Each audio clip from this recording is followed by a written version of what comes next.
Well, it was a tough year for Ottawa Redblacks fans, and back in 1981, it was also looking like it was supposed to be a tough year for the Ottawa Rough Riders, with a record of 5-11, but somehow they managed to squeak into the playoffs, and not only that, they managed to also make a Grey Cup appearance. Author Howie Mooney's latest book, An Unlikely Story, describes how this underdog team found themselves on football's biggest stage. Good morning to you. Good morning to you. It's great to be here. It's wonderful to have you here and have this great conversation. So tell us about this team all the way back in 1981. Where do I start? Yeah.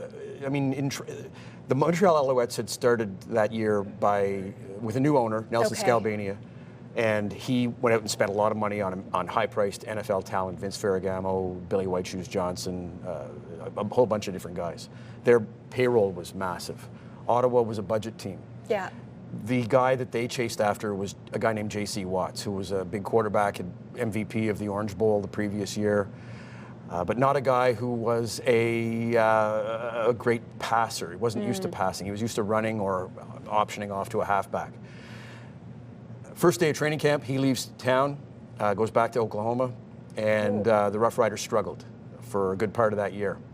It wasn't until about Thanksgiving, the last third of the season, that they put things together. Okay. And they didn't really come on strong yet. They weren't able to put the same lineup together for 2 games in a row until the last game of the season and the first game of the playoffs. Okay. They were underdogs going into the playoffs. They beat Montreal. They were underdogs going into the Eastern Final. They shocked Hamilton. Wow. They get to the Grey Cup. They're 22.5-point underdogs. Oof. People are worried that it's going to be a blowout, a national embarrassment. Yeah. At halftime in the Grey Cup game, Ottawa's ahead 20-1. Wow. They run off the field, going into the locker room at halftime. The crowd gives them a standing ovation. Right. Nobody expected for them to be even competitive in this game. Second half, they crash down to earth. They don't crash down to earth. Edmonton comes back and starts making adjustments and taking advantage of what they could take advantage of. And as the game got closer to the end, it was tighter and tighter and tighter. And then there was a weird penalty at the end of the game. I know you shake your head because tell us about this, because it's a little controversial, I guess. You mentioned double interference to people, football fans in Ottawa that are of a certain age. They will know exactly what you mean. Okay. It was never called before, never called since. And the official that threw the flag on the play, I won't mention his name because he's no longer with us, deserves some dignity, but he never worked another game on the field again. And as a result, the play that the pass that J.C. Watts had completed to Tony Gabriel had to come back. Okay. Ottawa couldn't convert to get the first down, had to punt.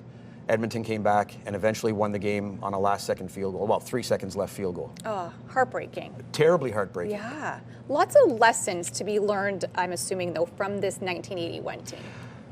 That 81 team was the last gasp of a century-old franchise. The team lasted until 96, but that 81 Grey Cup was their last real shot. They had some decent seasons, but never really went into the playoffs far like they did in 81, and they never got to a Grey Cup again until 2016 when the Red Blacks won. And so many of us, I was there with my son in Toronto for that game, but that game in 81, that team in 81, a special bunch of guys, and that's primarily the reason that I wrote this book. It was our last gasp. I say the city of Ottawa. And how can people get their hands on the book? The best way to get it, there are some copies at the merchandise shop at Lansdowne Park. Okay. I hope they still have some copies, but otherwise, order it on Amazon. Okay. It'll be delivered to your doorstep. Wonderful. Well, thank you so much for joining us today and sharing this wonderful story back from 1981. It really shows what grit and determination is. Absolutely. It's an underdog story. It's a story about a bunch of guys who came together in the end. And I had Pat Stockwell on our podcast, the Sports Lunatics show, a couple of years ago, and I said, you guys lost, but did you take any solace from taking them so far? And he said, of course. We do. Awesome. But, Well, thank you so much for joining us Thanks today. And for again, you having can grab the book on Amazon or again, the Red Black store.